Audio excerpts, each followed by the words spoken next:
오늘 함께 말씀을 볼 텐데 오늘 말씀은 고린도서 13장 말씀입니다. 이 고린도후서 말씀은 우리에게 남겨진 어떻게 보면 우리에게 전해진 사도 바울이 고린도 교회를 향해서 쓴 두 번째 편지가 이 고린도후서입니다. 근데 여러분들이 고린도 전서와 후서를 읽어보신 분들은 사도 바울이 세 번째 편지를 쓴다라고 하는 걸 보면 사실은 그 중간에 하나 더 있었을지 모르겠지만 우리에게 남겨진 것은 이 두 번째 편지까지 나머져 있기 때문에 첫 번째 편지가 고린도 전서, 두 번째 편지가 고린도 후서입니다. 근데 이 고린도 후서의 말씀을 보면 고린도서는 1장부터 7장까지 말씀이 하나의 주제로 연결되어 있고요. 8장부터 13장까지가 하나로 주제로 연결되어 있습니다. 1장부터 7장까지의 핵심은 사도 바울이 고린도 교회와 관계를 잘 회복하고 싶어하는 마음, 고린도 교회를 얼마나 사랑하고 있는지에 대해서 본인의 마음을 잘 전달할 뿐만이 아니라 자신의 사도직에 대해서 내가 비록 예수님이 살아생전에 함께하지 못했지만 그리고 비록 예수님을 믿는 자를 잡아서 가두고 그들이 핍박하는 일을 내가 했었지만 예수님이 나를 어떻게 사도로 삼아주셨는지 자신의 사도직에 대한 이야기를 합니다. 그리고 8장부터 13장까지는 이 거짓 선지자, 거짓 복음과 함께 본질이 무엇인지, 하나님의 진리가 무엇인지에 대해서 이제 사도 바울이 계속 변론을 합니다. 그리고 그 변론 안에는 또다시 자신을 공격하는, 그러니까 복음이나 말씀에 대해서만 그들이 이 고린도 교회 사람들을 현혹한 게 아니라 그 사도 바울의 사도직을 통해서 그들을 미혹하고 흔들립니다. 마치 뭐랑 같냐면 여러분들이 우리 드림 공동체에 함께 있다 보면 야, 드림 공동체 사는 게 이게 맞아? 야, 꼭 새벽 예배를 그렇게 드려야 돼? 그 율법이야. 아니 꼭 얼굴을 드러내야 돼? 얼굴 안 드러내도 하나님이 다 아시잖아. 처음에 이렇게 접근합니다. 그러면 생각해보면 맞네. 하나님이신데 얼굴을 화면에 안 내놓는다고 뭐 우리 믿음이 약해지는 것도 아니고 새벽 예배를 꼭 안 한다고 해서 하나님이 날 사랑 안 하는 것도 아닌 것 같고 이렇게 미혹하게 만듭니다. 근데 그렇게 미혹하다가 어느 순간에는 어떤 또 미혹을 하냐면 야, 송혜원 목사님에 대해서 너 혹시 알아? 목사님 이렇게 하면서 지도자를 흔듭니다. 근데 그게 딱 뭐냐? 이 고린도 교회가 딱 그런 모습이었어요. 그래서 사도 바울이 다시 한번 이 고린도 교회에 있는 성도들, 고린도 교회에 있는 자매님들, 형제들을 하나님 앞에 말씀 앞에 잘 세우고 그리고 본인이 얼마나 고린도 교회를 사랑하고 고린도 교회를 위해서 기도하고 그 교회를 세우기 위해서 노력했는지 그리고 예수님이 자신에게 어떤 능력을 주셔서 이 사도의 역할을 감당하는지를 본인이 고린도 교회에다 이야기하는 게 이게 고린도후서입니다. 어떻게 보면 저희랑 비슷할 수도 있겠죠.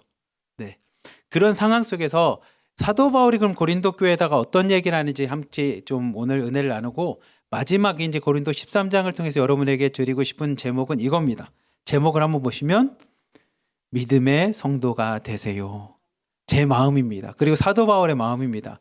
여러분들에게 고린도 교회에 있는 성도님들에게 사도 바울이 마지막으로 전하고 싶은 주제입니다. 믿음의 성도가 되십시오. 믿음의 성도. 흔들리지 말고 믿음의 성도가 되십시오. 우리 함께 고린도서 13장 말씀을 통해서 함께 좀 하나하나씩 알아갑시다. 1절부터 2절까지 말씀 같이 한번 읽어봅시다. 시작. 내가 이제 세 번째 너희에게 가리니 두세 증인의 입으로 말마다 확정하리라. 내가 이미 말하였거니와 지금 떠나 있으나 두 번째 대면하였을 때와 같이 전에 죄 지은 자들과 그 남은 모든 사람에게 미리 말하노니 내가 다시 가면 용서하지 아니하리라. 아멘.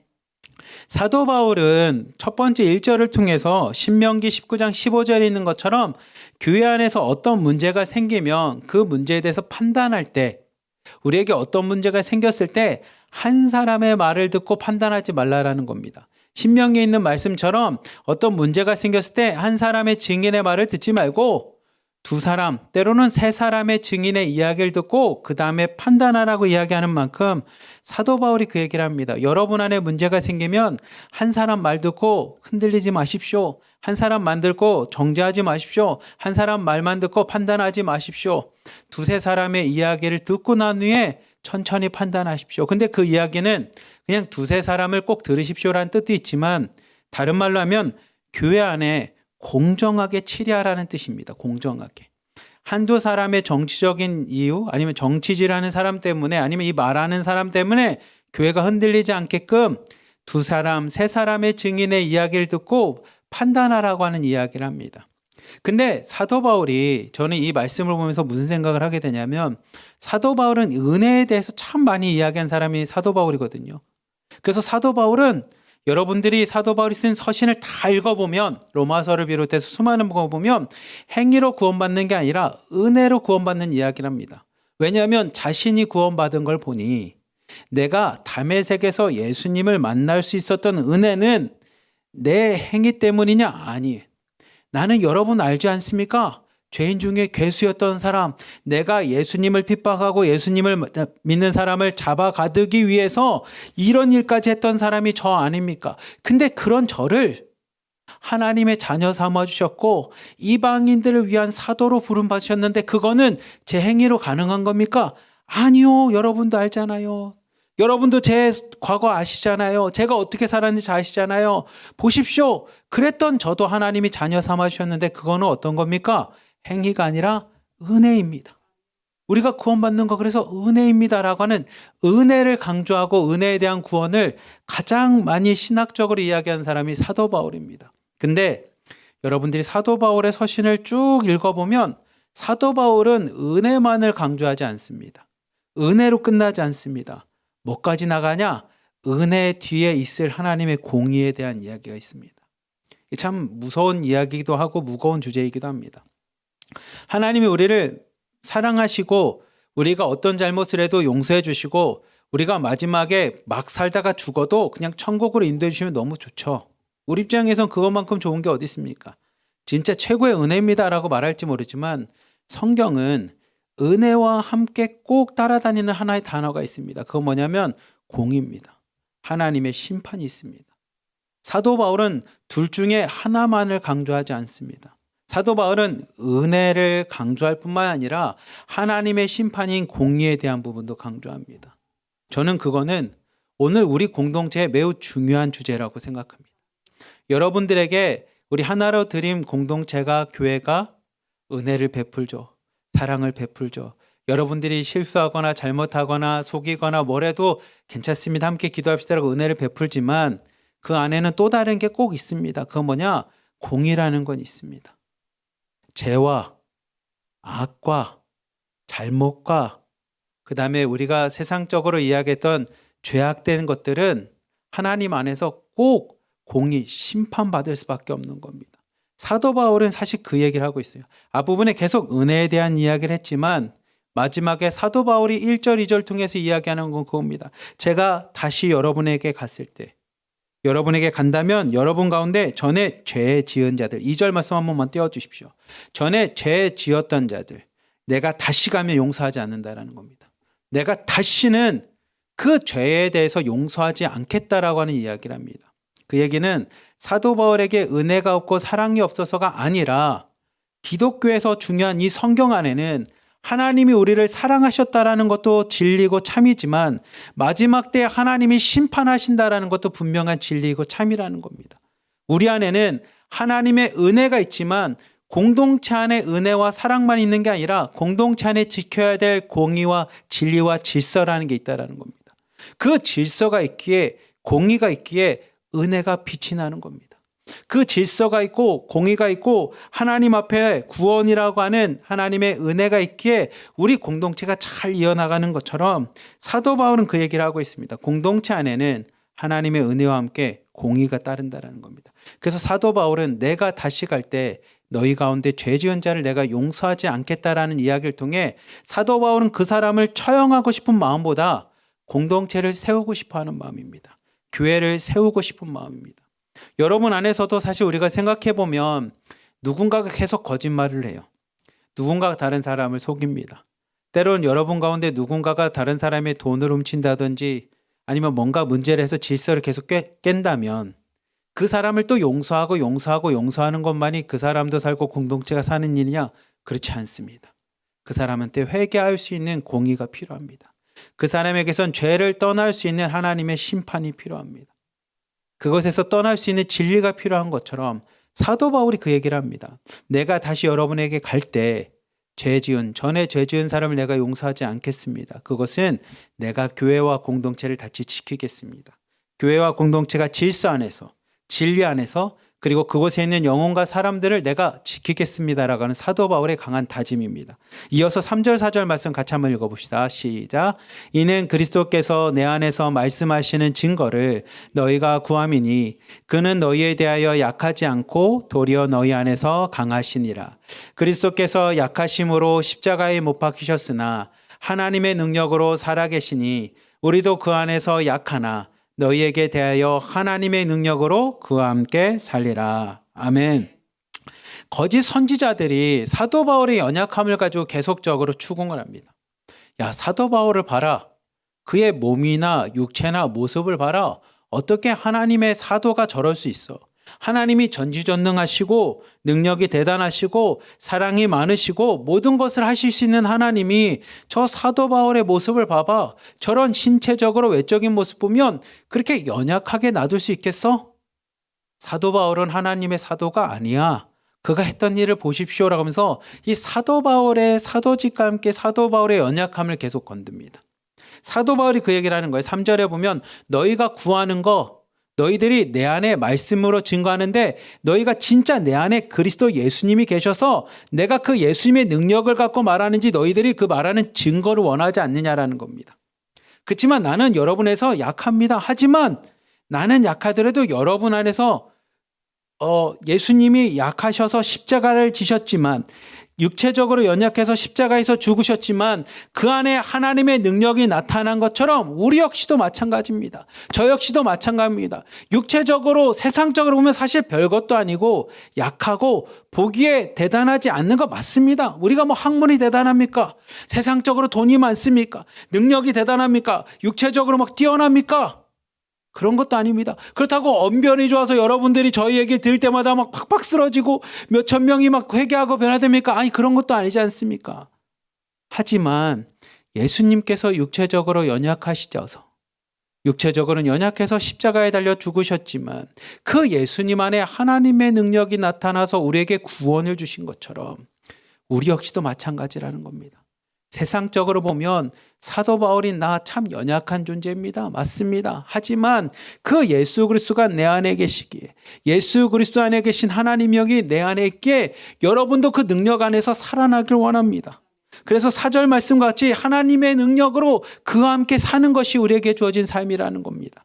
우리는 연약하지만 여러분만큼은 복음을 증거하고 하나님의 말씀을 증거하는 우리는 사실 세상적으로 보면 대단한 사람이 아닐지 모르지만 그렇지만 여러분에게는 그 하나님의 능력, 우리 안에서 증거되고 있는 말씀 안에 계신 하나님의 능력이 여러분과 함께 살기를 원합니다 라는 이야기입니다. 어떻게 보면 저는 이 말씀을 보면서 사도 바울의 고백이 고린도 교회를 향한 고백일 수도 있지만 우리 중국 내에 있는 드림 공동체를 향한 고백인 것 같아요. 여러분, 세상적으로 보면 여러분 참 연약한 존재입니다.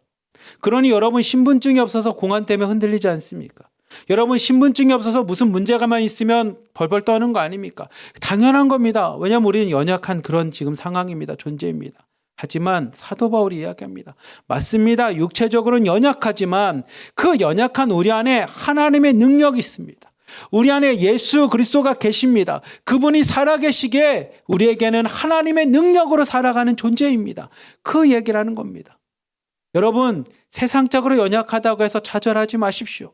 세상적으로 연약하다고 해서 여러분 스스로를 폄하하지 마십시오. 여러분 안에 누가 계십니까? 하나님의 능력인 예수 그리스도가 계시다는 걸 항상 기억하시기를 바랍니다. 우리 5절부터 6절까지 말씀 같이 한번 봅시다. 시작. 너희는 믿음 안에 있는가? 너희 자신을 시험하고 너희 자신을 확증하라. 예수 그리스도께서 너희 안에 계신 줄을 너희가 스스로 알지 못하느냐. 그렇지 않으면 너희는 버림받은 자니라. 우리가 버림받은 자 되지 아니한 것을 너희가 알기를 내가 바라고. 아멘.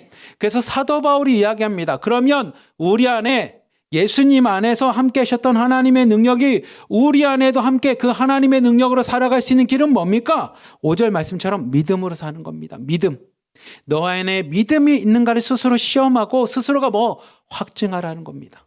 스스로가 고백하라는 겁니다. 여러분, 믿음은 다른 사람에 의해서 확증되는 것이 아닙니다. 수많은 이단들이 이걸 가지고 우리에게 접근을 해요. 수많은 이단들이 당신 진짜 믿음이 있습니까? 화면 띄워줘야 됩니다. 당신 진짜 믿음이 있어서 구원받았습니까? 라는 이 질문을 합니다. 특히 구원파와 같은 단체, 아니면 뭐 요즘에는 신천지나 뭐 안상홍증이나 이런 데서 와서 이야기를 합니다. 당신 진짜 구원받았습니까? 이야기를 좀 다른 말로 하면 이렇게 표현을 바꿉니다. 오늘 죽으면 당장 천국 갈 수 있습니까? 근데 이 말이 맞는 것 같고, 그 질문 앞에 우리가 당당하게 아멘 갈 수 있습니다, 이렇게 얘기해야 된다라고 배우지만, 사실은 이렇게 접근하는 것은 사도 바울 성경에 있는 가르침이나 진리가 아닙니다. 구원은, 믿음은 다른 사람이 확증하는 것도 다른 사람이 시험하는 것도 아닙니다. 오직 뭐냐? 내가 내 안에 계신 예수 그리스도와 함께 내가 확증하는 겁니다. 그래서 5절 말씀을 잘 보십시오. 너희는 스스로 자신을 시험하는 겁니다. 다른 사람이 시험하는 게 아니라, 다른 사람을 시험하는 게 아니라 너희 스스로가 자신을 시험하는 겁니다. 어떤 시험을 합니까? 내 안에 예수님이 계신지, 내 안에 믿음이 있는지, 그것을 스스로가 확증하라는 겁니다. 그렇게 내 안에 예수님이 살아계시다고 스스로 고백하는 그 고백, 그 믿음이 우리 말씀과 같이 너희가 그러면 예수님 안에, 하나님 안에 버림받은 자가 되지 않는다라는 겁니다. 그리고 사도 바울은 뭐라고 이야기하냐면, 내가 여러분들에게 이야기합니다. 여러분은, 예수 그리스도를 영접한 여러분은 하나님 앞에 버림받은 자가 되지 아니하습니다. 내가 그것을 여러분이 알기를 원합니다 라고 사도 바울이 이야기하는 것처럼, 우리는 스스로가 믿음으로 고백하는 겁니다. 스스로가 하나님의 사랑을 고백하는 겁니다. 요한복음 말씀을 보면 21장에 보면 예수님이 사도 베드로에게 찾아갑니다. 베드로를 찾아가서 베드로에게 여러 질문하지 않습니다. 베드로야, 왜 부인했니? 이런 질문도 하지 않습니다. 베드로야, 지금 뭐 하고 있니? 너 지금 먹으려는 게 뭐니? 이런 것도 하지 않습니다. 너 앞으로 어떻게 살래? 아니면 너 진짜 천국에 갈 수 있겠니? 주는 그리스도시요 살아계신 하나님의 아들이십니다. 그 거짓말이었니? 이런 질문하지 않습니다. 예수님의 질문 딱 하나입니다. 내가 날 사랑하느냐? 베드로가 사랑합니다. 사랑합니다. 마지막에 스스로 고민합니다. 그리고 마지막에 예수님한테 고백할 때 저는 이런 고백인 것 같아요. 주님, 내 삶이 참 부끄럽습니다. 내 신앙도 부끄럽습니다. 내 입술로 감히 이야기하는 것도 부끄럽습니다. 그렇지만 내 마음 깊이 보니 그래도 내가 주님을 사랑합니다. 그때 예수님이 그 사랑을 받아주십니다. 그 마음을 받아주십니다. 그 믿음을 받아주시는 것처럼 우리에게 예수님을 스스로가 내 안에 살아계신지는 스스로가 고백하는 겁니다. 내 삶의 모습을 가지고 이단들은 다가옵니다. 당신 진짜 그렇게 믿는데도 천국 갈 수 있다고요? 아니, 당신 그렇게 믿으면 믿음이 아닙니다 라고 이야기합니다. 그거는 행위로 가는 율법적인 질문입니다. 멋진 것 같고 믿음적으로 그 사람들이 잘 세워지게 해서 하는 조언인 것 같지만, 그 질문 자체는 다 행위로 가는 질문입니다. 잘 보십시오. 당신 그렇게 살아서 어떻게 구원받습니까? 아니, 그렇게 믿는데 어떻게 믿음이 있습니까? 그거는 다 행위와 관련된 겁니다. 당시에 있었던 거짓 선지자처럼, 오늘날의 이단과 같이. 예수님도 그렇게 그 여인, 범죄를 저질렀던 여인에게 나도 너를 정죄하지 않으니 다시는 가서 죄를 범하지 말라라고 이야기하는 것처럼, 오늘 말씀처럼 믿음은 스스로가 자신을 돌아보는 겁니다. 그리고 내 안에 진짜 예수님이 살아계신지 스스로 확증하는 겁니다. 그리고 내가 예수님과 함께 동행하는 존재인지 그 믿음을 스스로 확증하는 것입니다. 그리고 사도 바울은 그렇게 확증하는 것을 뭐라고 하냐면, 그것을 너희들이 알지 않기를, 그러니까 그런 것을 까먹지 않기를, 아니면 내가 하나님이, 예수님이 내 안에 살아계시다라는 것을 여러분들이 모르지 않기를 원합니다라는 건 뭐냐면, 그게 은혜라는 겁니다. 여러분이 확증하고 고백하고 내 안에 예수님이 계십니다라고 선포하는 그 믿음 안에 예수님, 하나님의 은혜가 여러분과 함께하는 것을 사도 바울이 이야기합니다. 그리고 예수님이 내 안에 계신 믿음의 성도, 믿음으로 살아가는 자에게 사도 바울이 7절부터 9절을 통해서 이렇게 권면합니다. 함께 봅시다. 시작. 우리가 하나님께서 너희로 악을 조금도 행하지 않게 하시기를 구하노니, 이는 우리가 옳은 자임을 나타내고자 함이 아니라 오직 우리는 버림받은 자 같을지라도 너희는 선을 행하게 하고자 함이라. 우리는 진리를 거스러 아무것도 할 수 없고 오직 진리를 위할 뿐이니, 우리가 약할 때 너희가 강한 것을 기뻐하고 또 이것을 위하여 구하니 곧 너희가 온전하게 되는 것이라. 아멘. 사도 바울 이야기합니다. 나는 여러분들 앞에 강한 자가 되는 게 원치 않습니다.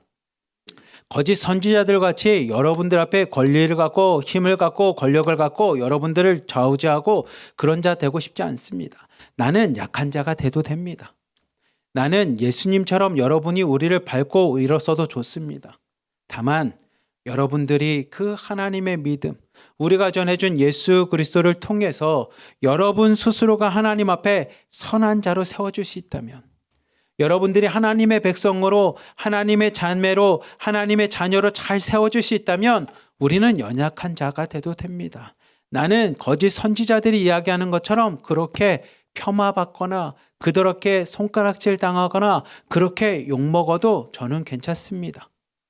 내 자존심이 중요한 게 아니라 여러분들이 하나님 앞에 구원받을 수 있고 선하게 행할 수만 있다면, 우리가 약하게 보이고 사람들로부터 손가락질 당하고 사람들이 그렇게 우리를 폄하하거나 평가한다고 해서 우리가 흔들리지 않습니다. 다만 내가 여러분에게 원하는 건 9절 말씀과 같이 여러분들이 선하게 행함으로 여러분이 온전하게 되는 것입니다. 우리가 약할 때, 우리가 비록 그렇게 욕먹더라도, 그렇게 거짓 선지자들이 우리를 모욕하고 거짓 선지자들이 우리를 뭘 해도 여러분들이 믿음 안에서 강한 것을 우리는 기뻐합니다. 그리고 우리는 하나님 앞에 기도합니다.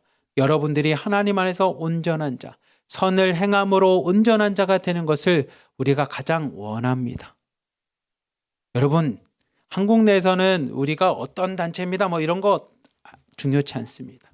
여러분들이 예수님을 믿고 구원받을 수만 있다면, 여러분들이 예수님을 믿음으로 선을 행할 수 있다면, 여러분들이 예수님을 믿음으로 선을 행하여 하나님 안에서 온전한 자가 될 수 있다면 그걸로 기뻐한다라는 겁니다. 그것에서 기도한다라는 겁니다. 그리고 사도 바울의 오늘 고린도서 말씀을 잘 보면 선을 행하는 것은 두 가지입니다. 하나는 진리, 말씀대로 살아가는 겁니다.